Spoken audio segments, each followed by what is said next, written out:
Olá, minha irmã, eu sou Padre Marcelo da Diocese de Taubaté. Hoje é dia 12 de fevereiro de 2024.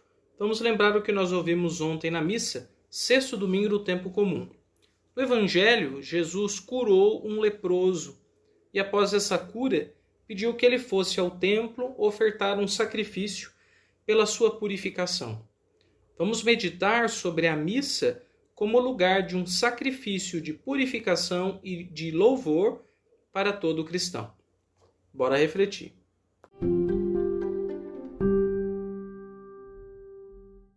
Vou dividir a minha reflexão em dois grandes pontos: o sacrifício da purificação e o sacrifício do louvor. E vou falar sobre esses dois aspectos da missa, olhando num primeiro momento para as partes da missa, que são algumas de purificação, algumas de louvor diretamente, e num segundo momento falando sempre sobre o próprio sacrifício eucarístico, que é oferecido pelo sacerdote junto com a comunidade pela salvação do mundo todo, como um sacrifício que é purificação e que é também louvor. Então vamos lá. Primeiro ponto. A missa é um lugar que purifica. A primeira leitura, que podia ter sido tirada tanto do livro do Levítico como do livro dos Reis, e aqui eu estou falando do livro dos Reis, ela conta que Naamã, o sírio, chegou até o profeta Eliseu e lhe pediu a graça de ser curado de suas doenças de pele. Naamã é convidado a mergulhar 7 vezes no Jordão, mas ele fica muito bravo porque achou aquilo simples demais. Ele esperava que o profeta fizesse algum tipo de poder ou magia religiosa sobre ele, impondo mãos e invocando orações, mas na verdade Eliseu pediu apenas mergulha 7 vezes no Rio Jordão. Naamã, no primeiro momento, não aceitou, achou aquilo muito pouco, mas os seus colaboradores disseram para ele: se o profeta tivesse pedido uma coisa mais difícil, você teria feito? Então por que você não faz uma coisa tão simples? E Naamã se convenceu.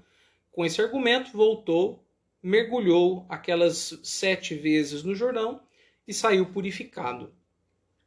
A missa para nós é como os mergulhos de Naamã. Ela realmente nos purifica. E ela parece pouco. Uma missa parece pouco, mas ela tem um grande potencial de transformação na nossa vida. Por isso que nós vemos que na história dos santos da igreja, muitas vezes quando alguém procurava um conselho, pedia uma palavra deles, os santos diziam assim, confesse-se, faça uma boa confissão e participe de uma missa. Era um conselho bastante usual dos santos. E parece tão pouco, né? Só ir me confessar, entre aspas esse só ir na missa. Mas como Naamã, a gente pode se surpreender com o potencial de uma celebração eucarística. Ela é capaz de gerar em nós muitas purificações. O que uma missa purifica em nós? Eu colocaria 3 coisas. Ela purifica os pensamentos, os afetos e a vontade. Os pensamentos. Um teólogo medieval dizia que os pensamentos são como os pássaros. Eles sempre vão sobrevoar a nossa cabeça, mas a gente nunca deve deixar que eles criem ninhos sobre nós.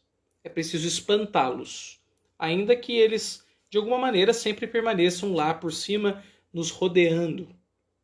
Ora, a missa é um lugar em que os nossos pensamentos são transformados. E, em primeiro lugar, são transformados porque na missa a gente tem uma outra mentalidade circulante. É como se a missa fosse um caldo cultural todo peculiar, em que a gente vai mergulhar num contexto de fé, numa linguagem religiosa, numa certa concepção de mundo que tem relação direta com a existência do sagrado e com o impacto do sagrado na vida humana. Os monges dos primeiros séculos ensinavam que a recitação ou o canto dos salmos era uma forma de fazer com que a mente tirasse os devaneios, os pensamentos soltos, as confusões e pudesse então entrar num fluxo mais espiritual. Por isso era fundamental rezar os salmos, sobretudo pela manhã, para organizar a cabeça que fica um pouco aérea, sobretudo quando nós acordamos.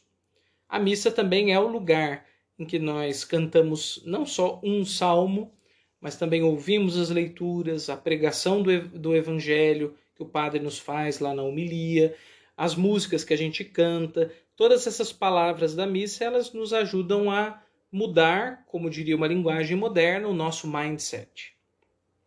Agora, a missa também é lugar de purificar os afetos. E afeto tem a ver com o coração, e a missa se celebra com o coração. Ora, quanto mais coração se põe na celebração, mais o coração de Deus a gente consegue perceber também. É como se os corações se encontrassem, passassem a pulsar no mesmo ritmo. É como se o Senhor nos desse o seu palpitar.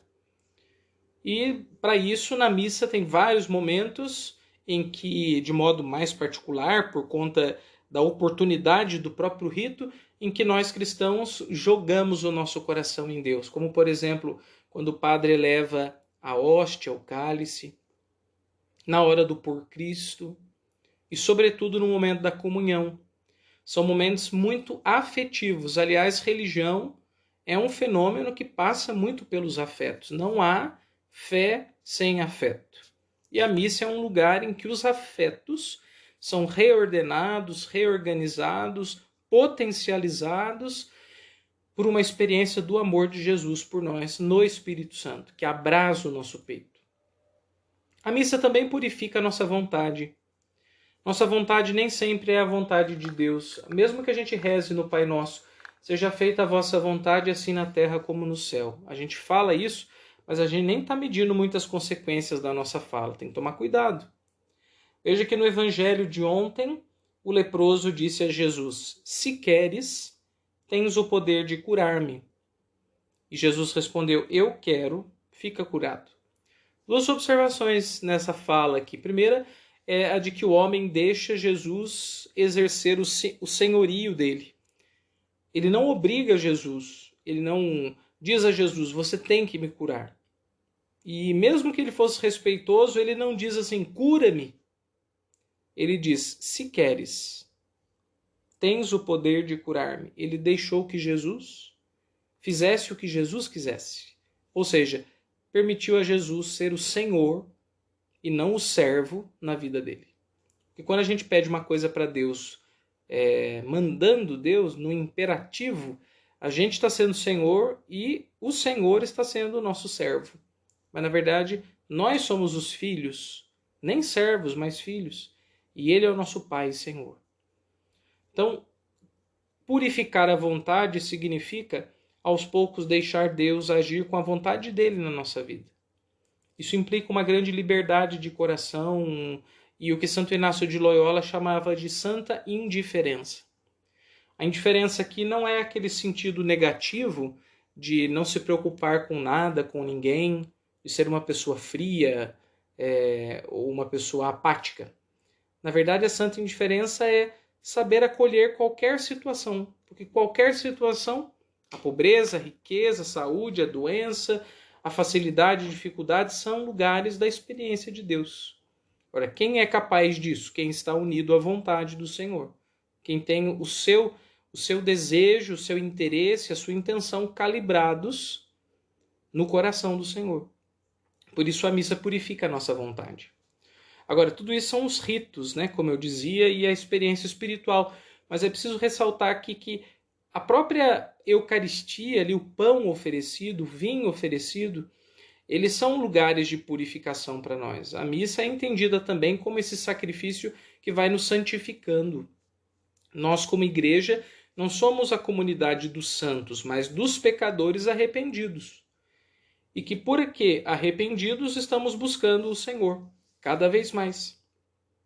E a missa, aquele momento do ofertório do pão e do vinho, e depois especialmente o ofertório do corpo e do sangue de Jesus, na hora do por Cristo ali, são momentos em que nós recebemos grande graça de purificação. Oferecemos Jesus pela nossa santificação e a salvação do mundo inteiro. É sacrifício de purificação. Agora, segundo ponto. A missa também é sacrifício de louvor. E por isso a gente pode entender duas coisas. Primeiro, o nome primeiro da missa era Eucaristia, que significa do grego ação de graças. Só na Idade Média que a missa passou a se chamar missa. E a palavra Eucaristia ficou restrita ao sacramento do pão e do vinho. Bem, toda missa ela é uma ação de graças. Ela é um louvor a Deus. Ela é também um ato de agradecimento por tudo aquilo que o Senhor já tem feito por nós. Ela é ao mesmo tempo o lugar em que eu entrego a minha pequenez, meu Senhor, né? Eu confesso o meu pecado, sou pequeno, tenho misericórdia, por isso preciso de pureza, de purificação. Mas é também o lugar em que eu digo, bendito seja pelo pão de cada dia, pela família que tenho, pela igreja que frequento, pelas graças já recebidas, pelo dom da criação, pelo Espírito Santo derramado sobre nós, nos sacramentos, na oração, a cada dia. A missa é mais lugar de agradecer do que pedir. Muita gente só vai à missa pedir coisas, mas ela é um lugar de gratidão. Agora, segundo, interessante que quando o padre vai começar a oração eucarística, depois do ofertório ter sido feito ali, do pão e do vinho, ele faz uma introdução, que é chamada de prefácio, e ele faz um diálogo com o povo, né? Primeiro ele diz assim, o Senhor esteja convosco. O povo responde, ele está no meio de nós. Daí o padre convida o povo a dialogar com Deus, corações ao alto. E o povo responde, nosso coração está em Deus. E aí vem a grande frase, demos graças ao Senhor o nosso Deus, é nosso dever e nossa salvação. Dar graças é para o cristão um ato de justiça e um ato de vida nova, de redenção. Nosso dever ou justiça. Por quê? Porque Deus já tem dado tantas coisas, porque Deus já tem agido na nossa história, porque Deus já nos tem amado, porque a bênção não é só para amanhã. Muita bênção já chegou. E o cristão sabe reconhecer que o Senhor já chegou, Ele está no meio de nós. Por isso é justo e necessário que a gente dê graças a Deus. No entanto, além disso, é também nossa salvação. Por quê? Porque, ora, nós seres humanos estamos muito habituados, né, até um pouco neurologicamente, segundo os estudos da neurociência, mas também culturalmente, a sermos insatisfeitos e sempre reclamarmos e vermos o pior. Do ponto de vista neurológico, por conta de um instinto de sobrevivência. A gente fica atento ao pior que pode acontecer para a gente poder se proteger. E do ponto de vista cultural, porque a gente sempre quer mais e mais e mais, do melhor, do melhor, do melhor. Então a gente não fica satisfeito e, na ausência do contentamento, a gente não dá graças por nada.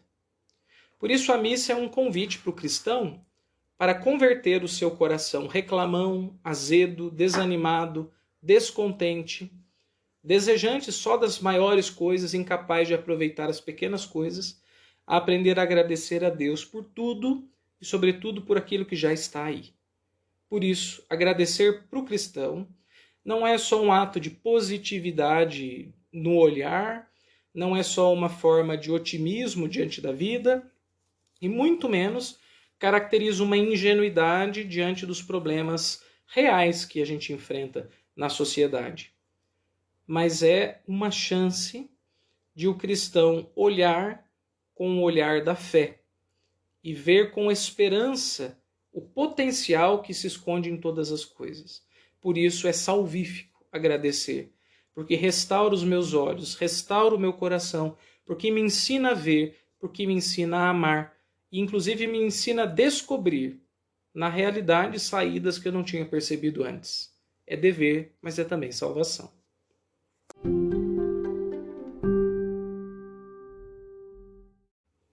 Nós estamos começando mais uma semana e, como exercício muito prático, gostaria de te convidar que você procurasse olhar para as missas que você participar a partir de agora como esse lugar, sobretudo, do louvor. que você não só fosse à missa pedir coisas para Deus, mesmo que pedir seja legítimo e também necessário, mesmo que você peça não só por você, mas também por outros, mas faça da missa um lugar de gratidão, um lugar de bendição, o lugar do louvor. O Senhor fez em mim maravilhas, disse Nossa Senhora no Magnífica, santo é o seu nome. E eu também quero dizer a Deus o meu Magnífica. O Senhor tem feito em mim maravilhas. Que sua missa seja louvor, ação de graças e por isso seja no seu caminho salvação. Deus abençoe e até a próxima com mais um Ontem na Missa. Até logo, pessoal!